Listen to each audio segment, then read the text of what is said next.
is very large in applications in combustion, not in droplet combustion, which is maybe of all unity, but certainly in most of the applications of combustion, it is a very large number. And because of that,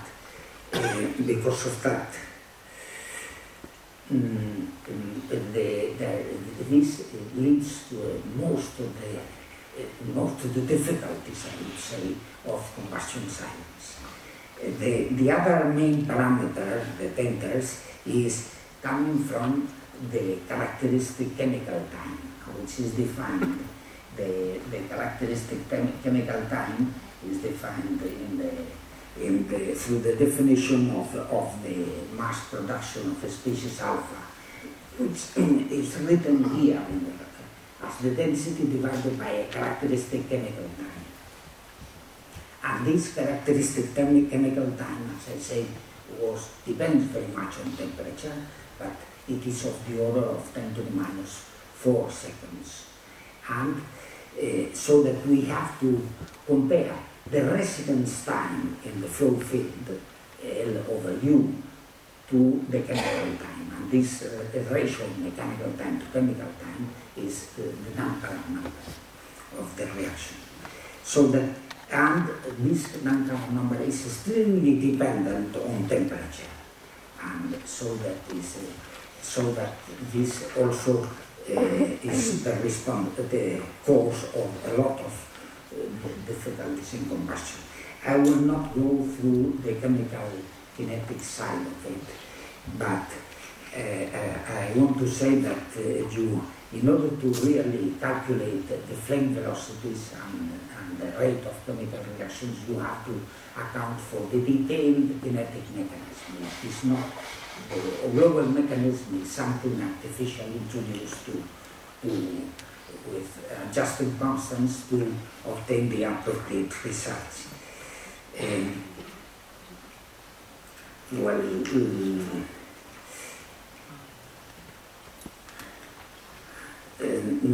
this is simply an indication of the problems of combustion as we are using it today.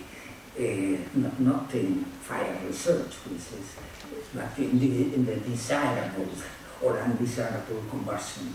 We throw into the air around 30,000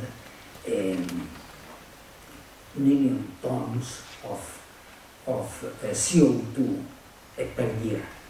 And these, only 2/3 of these are recovered by the ocean or the forests, so that is why the CO2 concentration is growing, and then there is this blanket effect of the CO2 in trying to absorb the radiation, the infrared radiation that comes from the sun.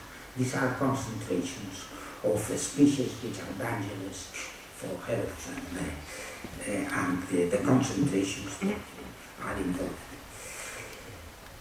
In combustion, very often, as it is been done in this meeting, we use an overall Arrhenius description, which does only apply to the elementary collisions that are really responsible for the reactions, but not for the overall reactions. This overall rate is given by an Arrhenius type of expression involving a frequency factor B, an activation energy E, and reaction orders. The reaction time is the factor behind the mass fractions, or ahead of the mass fractions. The inverse of the reaction time has the frequency factor M, which in a certain sense is roughly the time between collisions. And then there is this Arrhenius factor that, because the activation energy E of the reaction is very large, is large enough, 10 times the thermal energy RT, that it causes the strong sensibility of the reactions to changes in temperature, and that is why we need to have high temperatures to have very short chemical times. Other aspect of the problem, other parameters of the problem are the Duncan number, the residence time through the flame, and then in the combustion reactions there is a heat release, and this heat release, there is heat release, and that is responsible, well, the heat release is responsible for the rising temperature. Well, we'll see that in the following slide. The temperature due to the chemical reaction rises from the initial value to, let's say, the adiabatic flame temperature for an stoichiometric mixture. These temperatures are of the order of 2200 degrees Kelvin, 2200 Kelvin, and 2200 Kelvin, that when divided by 300 Kelvin at the initial temperature is a very large number. So this plays a role in combustion, certainly. Also the large sensitivity of the chemical reactions to temperature. That is why Frank Kamenetsky, one of the co-workers of Zeldovich, is called combustion the science of large activation energies and heat exothermal reactions. The Zeldovich number is introduced here. I was one of the responsibles for the introduction of this, ascribing this name, the Zeldovich name, to this number. The Zeldovich number is the ratio between the rising temperature due to the chemical reaction to the temperature increment that is required to double the chemical reaction by a factor of 2. So, and this is RTS squared divided by E. This number is large, it's typically 10, and that is why the sensitivity is so important. Well, in diffusion flames,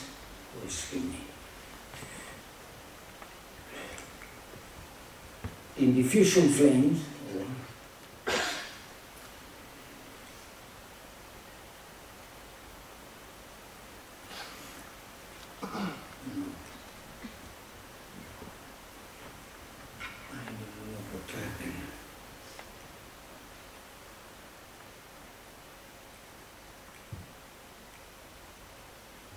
yes, we have a simple example of the diffusion flame is a jet of fuel into a co-flowing or stagnant air. And then the reaction, the overall reaction is the fuel times S times S. 1 gram of fuel reacts with S times of S grams of oxygen to produce S1 grams of CO2 and S2 grams of H2O. And thereby S2 S plus 1 is equal S1 plus S2. And the rates, this is how the reactants, the reaction occurs in the global reaction. And this leads to a relation between mass production rates of the for the fuel, for the oxygen, for the CO2, and for the water vapor. And there is also heat release associated to the flame, which is the heat release times is the fuel rate of consumption times the heat of reaction by per unit mass of fuel. And if we mix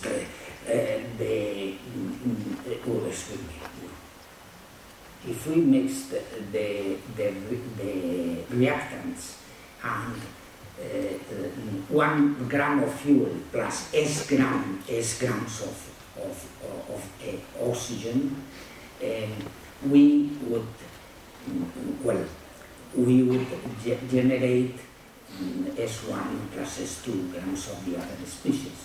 And in addition, well, the amount of oxygen, what is called the fuel ratio, or the stoichiometric fuel-air stoichiometric or air-fuel stoichiometric ratio is the amount of, a capital S, is the amount of fuel that you have to have in order to,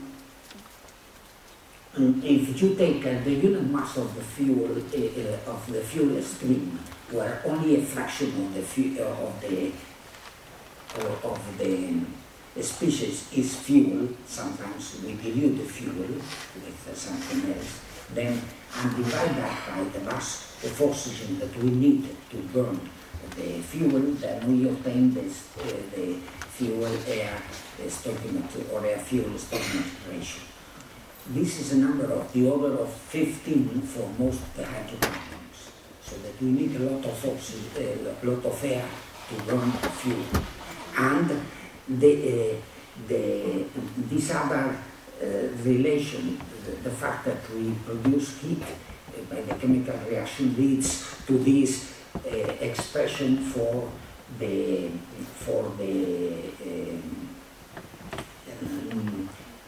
temperature of the reaction. And this and the second thing is that locally, in this, when we have this mixture of the generated by exhausting a jet of fuel into air, in this mixture, the mixture is very rich. There is no oxygen in the core, and there is no fuel outside.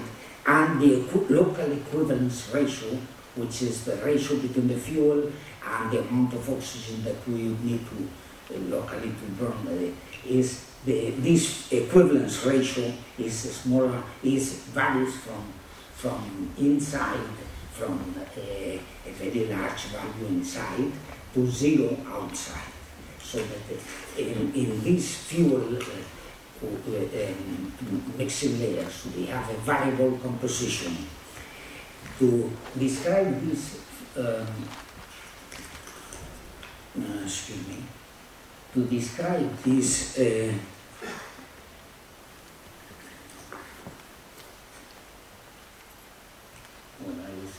yes, we have to use the conservation equations, and they are written here for the mass fractions relative to the initial values in the fuel stream and the air stream.